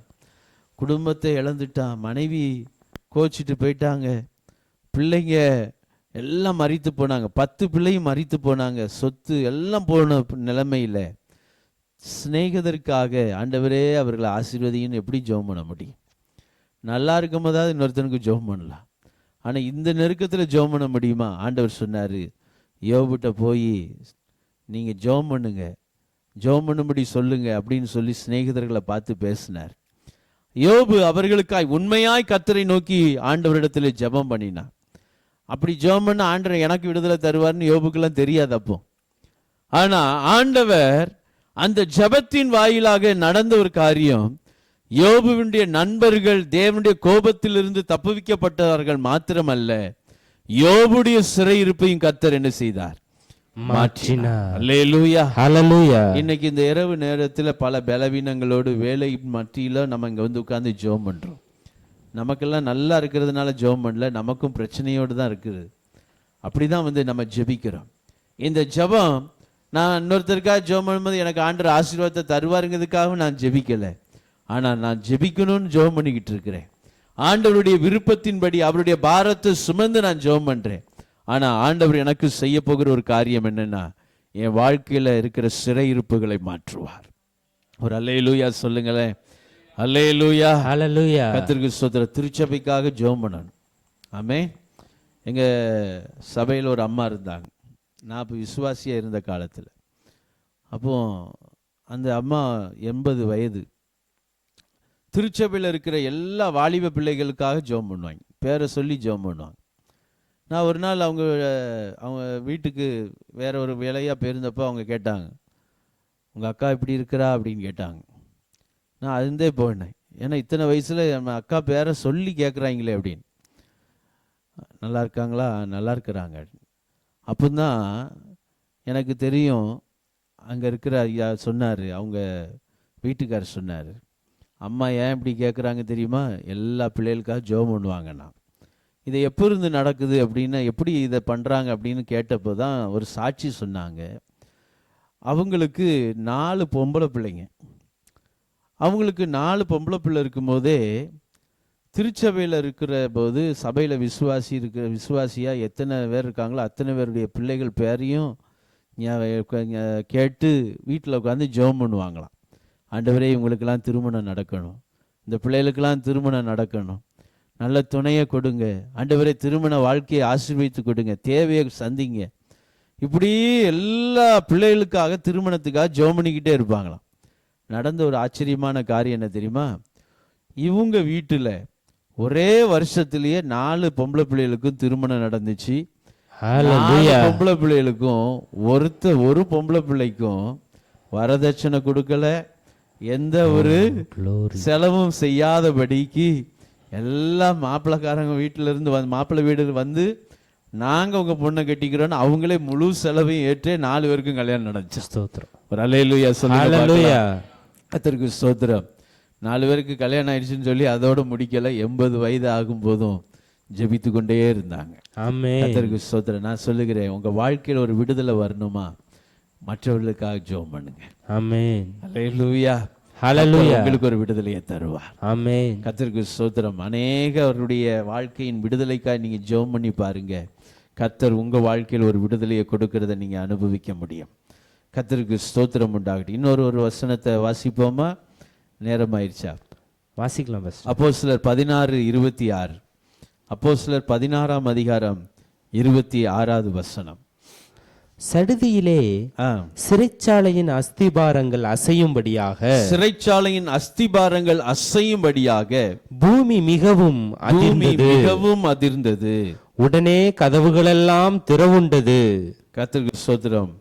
அல்லேலூயா. ஹல்லேலூயா. பூமியின் அஸ்திபாரம் அசைந்தது, கதவுகள் திறவுண்டது.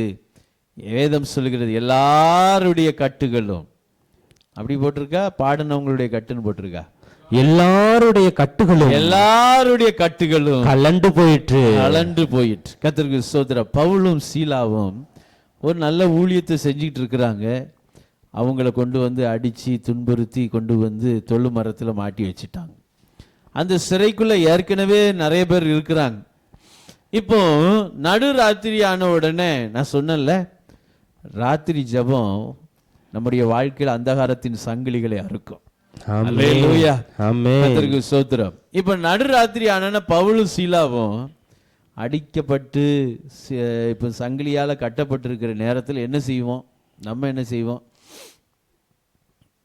செய்வோம்? சோர்ந்து போவோம். இல்லைன்னா புலம்பல் பாடுவோம். எரேமியாவின் புலம்பல் மாதிரி வேணா பாடலாம். ஆனா இங்க அப்படி இல்லை. இவங்க நல்ல ஒரு வர்ஷிப் பண்ணி இருக்கிறாங்க. அல்லேலூயா. கர்த்தருக்கு ஸ்தோத்திரம். அது ஒரு துதியின் இரவா மாறிடுச்சு. வேதனையோடு இருந்த அவர்கள் துதியின் இரவா அன்னைக்கு இரவு அவர்கள் எல்லாரும் ஆண்டவரை பாடி 2 பேரும் பாடி துதித்தாங்க. எல்லாரும் பாட்டை கேட்டுக்கிட்டே இருக்கிறாங்க. இவங்க கர்த்தரை பாடி துதித்து ஆண்டவரை ஆராதித்துட்டு இருக்கிற நேரத்தில் பயங்கரமா பூமியை அசைது பயங்கரமாய் சிறையின் கதவுகள் எல்லாம் திறக்குது, சங்கிலிலாம் கலண்டு விழுது, கேட்டவங்க சங்கிலியும் கலண்டு விழுது. பாடுனா இவங்களுக்கு மட்டும்தான் விடுதலை ஆகணும், ஆனா பாட்டை கேட்டுட்டு இருந்தவங்களும் விடுதலை ஆகுறாங்க. ஒரு அல்லேலூயா சொல்லுங்க பார்க்கலாம். ஹalleluya. துதிக்கும் போது நமக்கு மாத்திரம் விடுதலை இல்லை, நம்மளை சுற்றிலும் விடுதலை உண்டாகிறது. ஆமென். அல்லேலூயா. ஹalleluya. நீங்கெல்லாம் உங்க வீடுகள்ல என்ன செய்யணும்னா நல்ல ஆண்டவரை ஸ்தோத்திரம் பண்ணணும், ஆமென். நல்ல கர்த்தரை துதிக்கணும். ஆமென். ஆண்டவரே துதிக்கிறோம் ஸ்தோத்திரிக்கிறோம். காலையில எழும்பின உடனே சிலர் என்ன செய்வாங்கன்னா உடனே என்ன பஞ்சப்பாட்டு பாடுவாங்க, சிலர் பயங்கரமா என்ன செய்யறது நியூஸ் பேப்பரை பார்க்க ஓடுறது, சிலருக்கு காலையில காப்பியை குடிச்சாதான் அடுத்த வாழ்க்கையே ஓடும். இப்படிலாம் இருக்கும். நம்ம வாழ்க்கையில எப்படி இருக்குன்னா துதியோட தொடங்கணும். ஒரு ஆமென் சொல்லுங்க பார்க்கலாம். ஹalleluya. கர்த்தரை துதித்து மகிமைப்படுத்தணும், ஆமென். ஆண்டவரை ஸ்தோத்திரம் பண்ணணும். ஆமென். பிரச்சனைகள் வரும்போது கர்த்தரை நல்லா துதிக்கணும், ஆமென். போராட்டங்களின் மத்தியில கர்த்தரை துதிக்கணும். ஆமென். எந்த சூழ்நிலையிலும் கர்த்தரை துதிக்கிற ஒரு மனுஷனா இருக்கும்போது அந்த துதிக்கிற மனுஷனா சுற்றிலும் எப்போதுமே என்ன இருக்கும்னா விடுதலையின் பிரசனம் இருக்கும். ஆமென். ஒரு அல்லேலூயா சொல்லுங்க பார்க்கலாம். ஹalleluya. கர்த்தருக்கு ஸ்தோத்திரம். எனக்கு ஆராதிக்கும்படி எனக்கு ரொம்ப பிடிக்கும். அப்படி ஆராதனைக்கு ரொம்ப பிடித்ததுக்கு காரணங்கள்ல ஒருத்தர் யாருன்னா ரான் கெனாலி. அவர் கடந்த நாட்களிலே மரித்து போனார், 80 வயது தாண்டி மரித்து போனார். அவர் சொன்ன அவருடைய சாட்சி, அவர் ஆராதிக்கிறது, அவர் நல்ல ஒரு ஆராதனை வீரர், he is a worship leader. அவர் நல்ல ஆராதிக்கிற ஒரு மனுஷன். அவருடைய ஆராதனையில் அவர் சொன்ன ஒரு சாட்சி, அவங்க அம்மா பயங்கரமா ஆண்டவரை துதிக்கிறாள். அவங்க வீட்டில் 6-7 பிள்ளைங்க, ரொம்ப கஷ்டமான குடும்பம், ரொம்ப ஏழ்மையான குடும்பம், வறுமையில் வாழ்ந்தவர்கள். ஆனால் ஞாயிற்றுக்கிழமை ஆனால் ஆராதனைக்கு அவங்க அம்மா எல்லா பிள்ளைகளையும் கூட்டிகிட்டு போயிடுவாங்களாம். கூட்டிகிட்டு போய் ஆராதனையில் உட்காந்து பாட்டு பாடுவாங்களாம். ஆண்டவரே நீர் என் ஏழ்மையை மாற்றி நீர் என்னை ஆண்டவரே துதிக்க வைத்தீர்னு பாடிக்கிட்டு இருக்கும்போது ஒரு நாள் கேட்டாங்களாம், ஏம்மா நம்ம வீட்டில் அப்போ எல்லாமே சாப்பாடு எல்லாமே வந்துருச்சாமா அப்படின்னு கேட்டாங்க. அவங்க அம்மா சொன்னாங்களா, வாயை மூடிட்டு ஆண்டவர் என்ன செய்ய பாடு, வீட்டில் என்ன இல்லை, உணவு இல்லை, வறுமையான சூழ்நிலையில் சபைகளை ஆண்டவரே எல்லாவற்றையும் எனக்கு மாற்றினதற்காக ஸ்தோத்திரன்னு பாட்டு பாடிட்டு இருந்தாங்களாம். அவங்க அம்மா சொன்னாங்களா, வாயை மூடிட்டு பாடு அப்படின்னாங்க. நடந்த காரியம், அவங்க வாழ்க்கையில் பெரிய மாற்றம் ஏற்பட்டது. அதற்கு ஸ்தோத்திரம். அவரும் ஆண்டவரை ஆராதிக்கிற ஒரு மனுஷனாக மாறினார், துதிக்கிற மனுஷனாக மாறினார். உலகத்திலேயே ஒரு புகழ்பெற்ற ஒரு ஆராதனை வீரர் நமக்கு ஃபாதர் பெர்க்மான்ஸ் நல்லா தெரியும். ஆமாம், அமெரிக்காவில் ரான் கென்னாலியே தெரியாதவங்க இருக்க மாட்டாங்க. அப்படி நல்ல ஒரு துதிக்கிற ஒரு துதி வீரராய் மாறினார். அவருடைய அநேக பாடல்கள் பிரபலமாக இருந்தது. அவர் நல்ல ஒரு பாடல் பாடுகிற ஒரு நல்ல தேவனுடைய மனிதர். எதுக்கு சொல்கிறேன்னா, பிரியமானவர்களே, என்னுடைய கஷ்டத்தின் மத்தியிலும் எந்த சூழ்நிலையிலும் நான் ஆண்டவரை துதித்து ஆராதிக்கிற ஒரு மனுஷனாக இருந்தால் என் வாழ்க்கையில் கர்த்தருடைய விடுதலையை நான் அனுபவித்து கொண்டே இருக்க முடியும். அல்லேலூயா சொல்லுங்க பார்க்கலாம். ஹalleluya. வேதத்தில் நீங்கள் யோசித்து பாருங்களேன், எரிகோவுடைய சுவர் பயங்கரமான சுவர், எரிகோ மதில் பயங்கரமான ஒரு ஸ்ட்ராங்கான மதில், அது ஒரு சும்மா சாதாரணமான மதில் இல்லை. ஆண்டவர் சொன்னார் இஸ்ரவேல் ஜனங்களை பார்த்து, நீ அதை சுற்றி சுற்றி வந்துட்டு நீ ஆர்ப்பரி, போதும், மீதியை நான் பார்த்துக்கிறேன். அல்லேலூயா. அவர்கள் தேவனை துதித்து ஆர்ப்பரித்தார்கள், எரிகோவின் மதில் நொறுங்கி போனது. யோசபாத் காலத்தில் ஆண்டவரையே மறந்துட்டாங்க. திடீர்னு பார்த்தா 4 ராஜாக்கள் யோசபாத்தை அவர் தேசத்துக்கு விரோதமாக யுத்தத்திற்கு புறப்பட்டு வர்றாங்க. உடனே யோசபாத்து உபவாசத்தை கூறுறார். எல்லாரும் ஆண்டவரை தேடுவோம் வாங்கன்னு சொல்லி உட்கார்ந்து ஆண்டவரை தேடுறாங்க. ஆண்டவர் சொல்றாரு, யுத்தம் என்னுடையதுப்பா. ஆண்டவரே என்ன செய்ய, முதல்ல யுத்தத்துக்கு போகும்படி என்ன செய்ய, பாடகர் குழுவை முன்னாடி நிப்பாட்டு. யோசித்து பாருங்க, யுத்தத்துக்கு போகும்போது முன்னாடி எந்த குழு இருக்கும்? பாடகர் குழுவாக உட்கார்ந்துருக்கும், மிலிட்ரி தானே இருக்கணும். ஆண்டவர் சொன்னார், துதிக்கிற சேனையை முன்னாடி நிப்பாட்டு. அவர்கள் யுத்த காலத்தில் துதித்து கொண்டே போனார்கள். எதிரிகள் தங்களுக்குள்ளே வெட்டுண்டு மடிந்து போனார்கள். ஒரு பெரிய விடுதலை உண்டாயிற்று. ஹல்லேலூயா. ஹalleluya. கர்த்தருக்கு ஸ்தோத்திரம். இந்த சூழ்நிலையில துதிக்க முடியுமா? துதிக்க முடியும். ஆண்டவர் அதனால தான் துதிக்க சொல்றார். ஆமென். ஹல்லேலூயா. ஹalleluya. நம்முடைய வாழ்க்கையில நாமும் ஆண்டவரை துதிக்கும் போது நிச்சயமாய் விடுதலையை அனுபவிக்க முடியும். ஆமென். ஆண்டவர் சொல்றார், உன்னை நான் முதிர் வயது வரைக்கும் தப்புவிப்பேன். ஆமென். இந்த உலகத்துல பல தீங்குகளுக்கு மத்தியிலே, நம்மை உயிரோடு விழுங்க நினைக்கிற பொல்லாத மனிதர்களுக்கு மத்தியிலே, கொள்ளை நோய்களுக்கு மத்தியிலே, நம்முடைய வாழ்க்கையில நம்மை தப்புவிக்கும்படி நமக்கு வாக்கு கொடுத்த ஒரு பெரிய தெய்வம் நமக்கு இருக்கிறார். அல்லேலூயா. ஹalleluya. அல்லேலூயா. ஹalleluya. அவர் என்னை தப்புவிக்க விரும்புகிறார். அவருடைய தப்புவித்தல் ஆச்சரியமாயிருக்கும். ஆமென். கர்த்தருக்கு ஸ்தோத்திரம். நம்முடைய விடுதலையின் வாழ்க்கைக்காய் நான் ஆண்டவரையே சார்ந்து கொள்ள வேண்டுமே தவிர ஒரு நாளும் விடுதலை அங்க இங்கேயும் கிடைக்காது. வானத்தையும் பூமி உண்டாக்கின கர்த்தரிடத்திலிருந்து மாத்திரமே எனக்கு ஒத்தாசை செய்வார். ஆமென். அல்லேலூயா சொல்லுங்க. ஹalleluya. நம் கண்களை மூடி கர்த்தரை நோக்கி பார்க்கலாம். ஆண்டவரே, இதுவரை நடத்தினவர், இனியும் நடத்த போதுமானவராய் இருக்கிறீர். முதிர் வயது வரைக்கும் தாங்கும்படி, ஏந்தும்படி, தப்புவிக்கும்படி நீர் இருக்கிறீர். அதற்காய் நன்றி ஆண்டவரே.